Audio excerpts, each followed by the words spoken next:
Yeah, and look, and that party, it's 10:30 p.m. It was 10:30, 9 okay. p.m. But that party goes to 4 a.m. But look, Scarlet, we've talked about it. The DJ is gonna stop playing music sometimes. There could be glass in the dance floor. Maybe cops come to the party, but the party's going to 4 a.m. These are just white knuckle moments. What I view is this tech bull market has 2 more years ahead of it in terms of the AI super cycle of CapEx.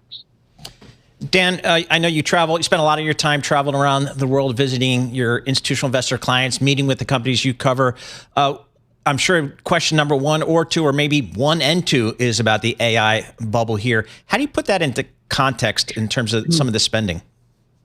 Yeah, Paul, I put in context, as someone like myself who covered tech stocks in the 90s, the average tech company was 30 times revenues. Now the average tech company is 27 times earnings. Big tech, trillion on the balance sheet, 300 to 400 billion a year of free cash flow.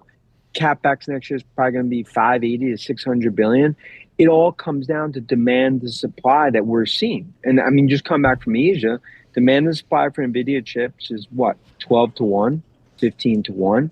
So I get the concerns, but it's my view investors are underestimating the scale and scope of what this is going to ultimately look like.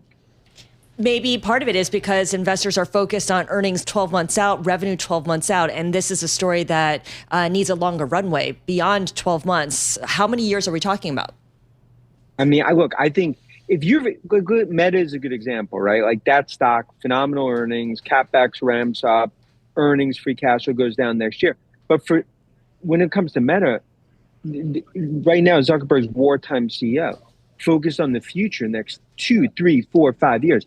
That's the right move for them to make.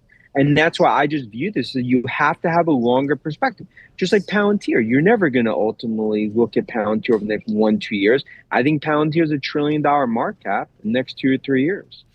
Dan, how about Apple here?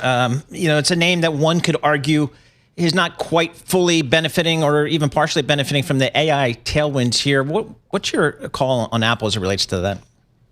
Get the popcorn out, Paul. I mean, I think this is one when it comes to Google Gemini, that's going to be the AI deal that ultimately is going to monetize the biggest install base in the world. I think that could add $75 to $100 to Apple stock. And that's why I think Apple here, I think could ultimately be one of the biggest surprises in 2026 as this all plays out. And also, look, iPhone 17 ahead from everything we see from our checks in terms of almost a surprise upgrade cycle. And the New York City cab drivers embarrassing Apple the last 6 months. So just to be clear, Dan, you think that Apple will strike a deal with Google and its AI engine? It's a matter of when, not if. Okay. I think that is going to be the future. That's going to be their partner. And when it comes to the AI party, right now, Apple, they're behind the velvet ropes being like, okay, they're looking through the party, through the window. Could you let us in? Now they will be in that AI party. And it speaks to the multiple, right? That's not reflected right now in the stock. Well, Apple certainly has the cash to flash everyone. Yep.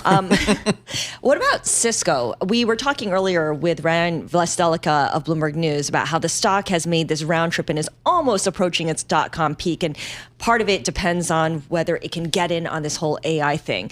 And, that's a big question mark. But is this something where it's an AI arms race? Can legacy tech companies make up some lost ground and get a little bit of benefit from here? Yeah, look, ask Arvind at IBM. Look in Nadella and Microsoft.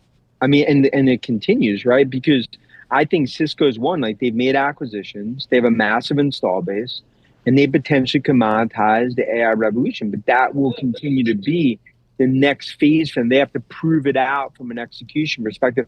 And I'd be shocked if they don't do more acquisitions over the next 12 to 18 months. And Dan, before we let you go here, just your call on Tesla here. It's off a little bit today, off about 6% year to date, but obviously so many crosswinds for investors to navigate. They're going into the best and biggest chapter of growth ever. Autonomous and robotics is the future. Musk, now wartime CEO, the $1 trillion pay package. He's going to be the leader of this, what I view as really the best physical AI play in the world besides NVIDIA. And I think this is one we're going to be talking about $2 trillion. $3 trillion over the coming years as this goes into what I view as really the AI chapter for for Tesla. That's why it's, to me, 600 base case, 800 bull case. So you see Elon Musk earning that $1 trillion over 10 years. Look, I think it's one where it's like if he brings 4 or 5 trillion of value, then what, he gets 700 billion. I mean, the point is you're paying him because it's no different than Nadella's importance in Microsoft, Karp's importance Palantir, the godfather of AI, Jensen, NVIDIA. There's only one Musk. And I think when I look at the future, autonomous robotics, that's the future. It's going to be less about selling cars. That is ultimately where Tesla's going to shine. That's why it's so important.